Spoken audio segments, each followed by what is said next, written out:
प्यारे बच्चों, आज हम लोग प्रमेय नंबर 4 जो अभिलक्षणिक गुणधर्म 2 प्रमेय नंबर 4 भुजा भुजा भुजा समरूपता है, उसको सिद्ध करना सीखेंगे। कैसे सिद्ध की जाती है। इसकी साधारण प्रतिज्ञा देखिए क्या है। यदि दो त्रिभुजों की संगत भुजाएं आनुपातिक हों, अगर दो त्रिभुजों की संगत भुजाएं आनुपातिक हों तो वो त्रिभुज समरूप होते हैं। ये हमें सिद्ध करना है। इस साधारण प्रतिज्ञा में हमें दिया क्या है कि दो त्रिभुज दिए हुए हैं। हमें दिया क्या है, दिया है बच्चों, इसमें दिया है हमें दो त्रिभुज दिए हुए हैं। तो हमने मान लिया हमें एक त्रिभुज ये दिया है, ये त्रिभुज हमने मान लिया इधर ये, और दूसरा त्रिभुज ये मान लिया। ये दो त्रिभुज हमें दिए हुए हैं। एक त्रिभुज ये ABC दिया हुआ है और दूसरा त्रिभुज ये DEF दिया है, DEF। ये दो त्रिभुज हमें दिए हुए हैं। इन दोनों त्रिभुजों में हमें और आगे क्या दिया है, यदि दो त्रिभुजों की संगत भुजाएं दिया है, त्रिभुज ABC व त्रिभुज DEF में संगत भुजाएं, अगर हमने AB की संगत भुजा को DE की संगत भुजा माना तो इसमें दिया क्या है कि AB बटे DE। ये कह रहा है संगत भुजाएं आनुपातिक हों, तो AB की संगत हमने DE माना और BC की संगत को हमने मान लिया EF। ये बराबर दिया है BC बटे EF। तथा आगे दिया है तीसरी भुजा आपकी ये बची, तीसरी भुजा AC बटे DF। ये चीज़ें हमको बच्चों दी हैं कि भुजाएं संगत हैं और हमें सिद्ध क्या करना है कि ये दोनों त्रिभुज समरूप हैं। देखिए, समरूप और सर्वांग समता में अंतर होती है। समरूप की आपने परिभाषा पीछे पढ़ी है बच्चों, हमने पढ़ाया था, हमें याद है कि दो त्रिभुज समरूप कब होंगे। उसकी परिभाषा क्या है कि जब उनकी संगत भुजाओं का अनुपात बराबर हो, तथा दूसरी कंडीशन ये थी कि उनके कोण जो संगत कोण हैं, संगत कोण का मतलब ये एक भुजा जो दी है, एक हमने लाइन खींची, इसके सामने जो संगत कोण C है, ये वाला C कोण इस F के बराबर होना चाहिए और ये B कोण इस E के बराबर होना चाहिए और A कोण जो है D के बराबर होना चाहिए। ये हमें सिद्ध, अगर हम ये सिद्ध कर ले जाएं तो इसका मतलब ये दोनों क्या हैं, समरूप हैं। तो हम यही कार्य करेंगे कि इनके पहले हम सिद्ध करेंगे कि इनके संगत कोण आपस में बराबर हैं। तो इसके लिए हम जो प्रक्रिया अपनाते हैं वो प्रक्रिया हम क्या करेंगे, इसमें कोई रचना करेंगे। तो देखिए, हमें सिद्ध करना है। पहले हम यहाँ पे लिखेंगे, हेडिंग डालेंगे, हमें सिद्ध करना है। सिद्ध क्या करना है, सिद्ध करना है, सिद्ध करना है, ये सिद्ध करना है सिद्ध कि दोनों त्रिभुज क्या हैं, समरूप हैं। कौन कौन सा, त्रिभुज ABC ये समरूप है त्रिभुज DEF, ये दोनों त्रिभुज आपस में समरूप हैं। ये हमें सिद्ध करना है। इसके लिए हमें रचना करनी है। तो रचना में हम पहले क्या करेंगे, रचना की हमारी क्रिया क्या है। रचना में हमने क्या किया कि देखिए, ABC त्रिभुज छोटा दिखाई दे रहा है और DEF बड़ा दिखाई दे रहा है। तो हम क्या करेंगे, AB बराबर यहाँ पे हम ये DP, AB बराबर DP, इस बड़े वाले भुजा में इस AB के बराबर हमने DP काट लिया। व इधर AC के बराबर, AC बराबर इधर DQ काट लिया, DQ काट लिया। इन दोनों त्रिभुजों में इस त्रिभुज से AB के बराबर त्रिभुज DEF में DE पर P बिंदु लिया जो AB के बराबर है, तथा DF पर एक क्यू बिंदु लिया, एक क्यू बिंदु जो AC के बराबर है। ये हमने इतनी रचना की। रचना में आगे क्या करेंगे, PQ को मिला देंगे। यहाँ पर लिख दिया PQ को मिला दिया।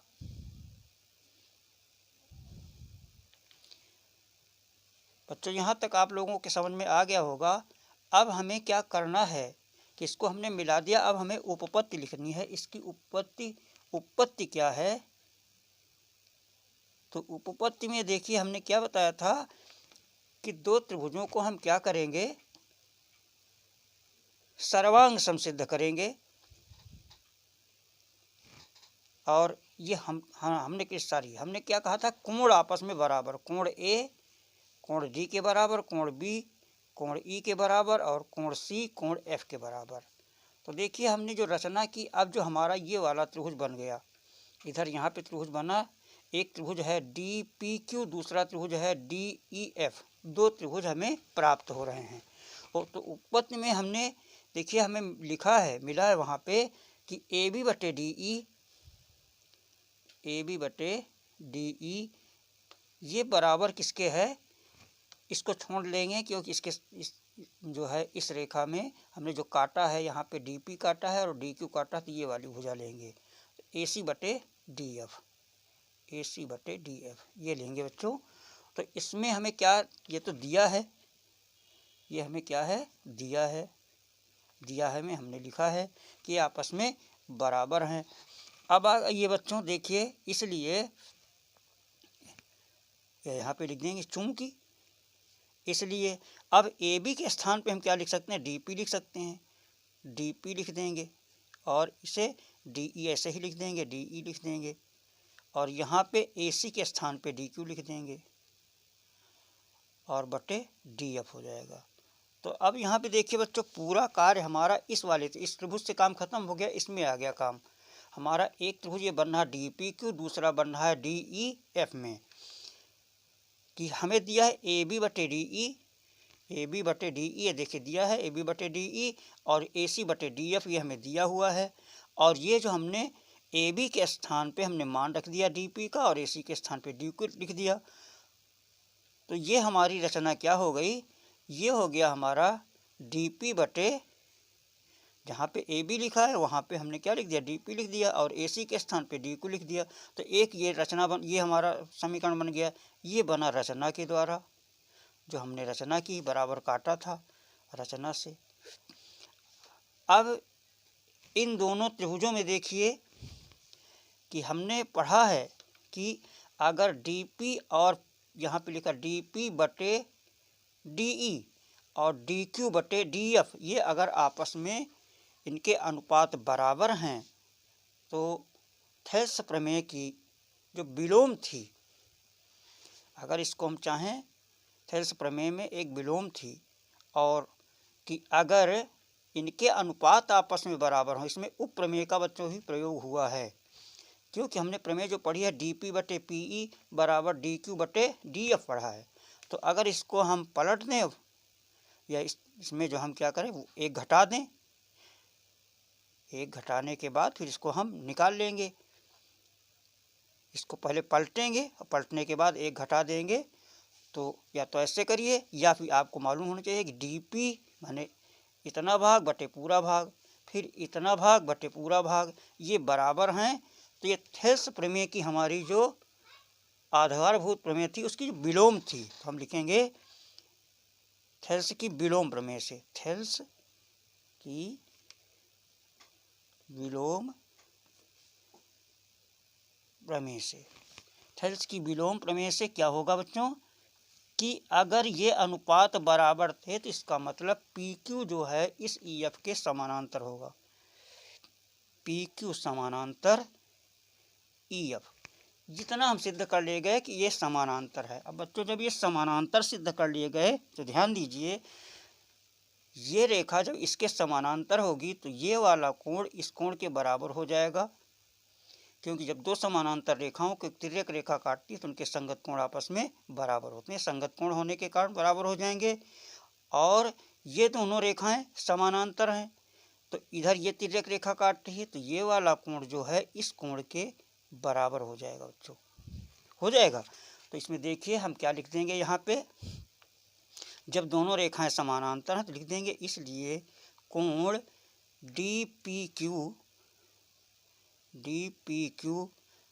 ये बराबर हो जाएगा कोण DEF, कोण DEF एवं इधर DQP, कोण DQP ये बराबर हो जाएगा DFE, कोण DFE। तो ये कोण आपस में बराबर हो गए। अब देखिए ये वाला कोण बच्चों छोटे वाले त्रिभुज में भी है और बड़े वाले में त्रिभुज में भी है। तो ये बराबर हम लिखेंगे कि कोण PDQ, इस यहाँ से ऐसे ये बराबर हो जाएगा EDF, कोण EDF ये उभयनिष्ठ हो गया। अब देखिए ये दोनों त्रिभुज, ये वाला त्रिभुज और छोटा वाला त्रिभुज DPQ और ये बड़ा वाला त्रिभुज, इनके तीनों कोण आपस में बराबर हो गए, तो भुजाओं का अनुपात भी बराबर होगा। जब तीनों कोण आपस में बराबर, दो भुजा बराबर हैं, तो इसका मतलब ये तीसरी भुजा का भी अनुपात बराबर होगा। अब यहाँ पे पहले हम लिख देंगे, ये क्या हो जाएंगे, दोनों समरूप हो जाएंगे, माने तीनों कोण मिल गए। तो क्या लिखेंगे हम यहाँ पे, लिख देंगे, इसलिए लिखेंगे कि कोण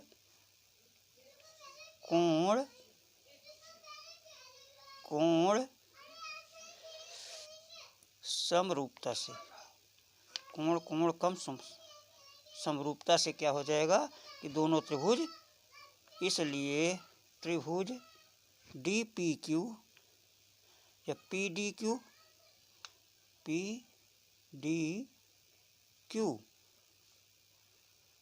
कौन सा लिखा जाएगा, PDQ और ये हो जाएगा, या इधर से लिख दीजिए DPQ, चाहे इधर लिख दीजिए DP, इसलिए त्रिभुज DPQ समरूप त्रिभुज होगा DEF, त्रिभुज DEF ये समरूप हो गए। ये जब दोनों हमारे समरूप सिद्ध हो गए, अब तो हम फिर लिख देंगे यहाँ पे कि DP बटे, फिर लिखेंगे कि यहाँ क्या लिखेंगे कि DP, ये जो हमने लिखा है यहाँ पे DP बटे DE, DP बटे DE, DP बटे DE और DQ बटे DF, DQ बटे DF। और ये बराबर किसके होगा, जब समरूप हैं तो इनकी भुजाओं का अनुपात, माने PQ बटे कितना हो जाएगा, EF हो जाएगा, PQ बटे EF हो जाएगा। और बच्चों यहाँ देखिए ध्यान दीजिए, अगर हम DP बटे जो DE ये दिया है यहाँ पे, इसमें हम DP के स्थान पे, फिर DP के स्थान पे क्या लिख सकते हैं, AB लिख सकते हैं। तो यहाँ पे लिख देंगे AB बटे DE और यहाँ पे लिख देंगे DP बटे AB बटे DE लिख देंगे। और यहाँ पे ये इसके स्थान पे, तो ये बराबर हो जाएगा फिर DQ बटे DF।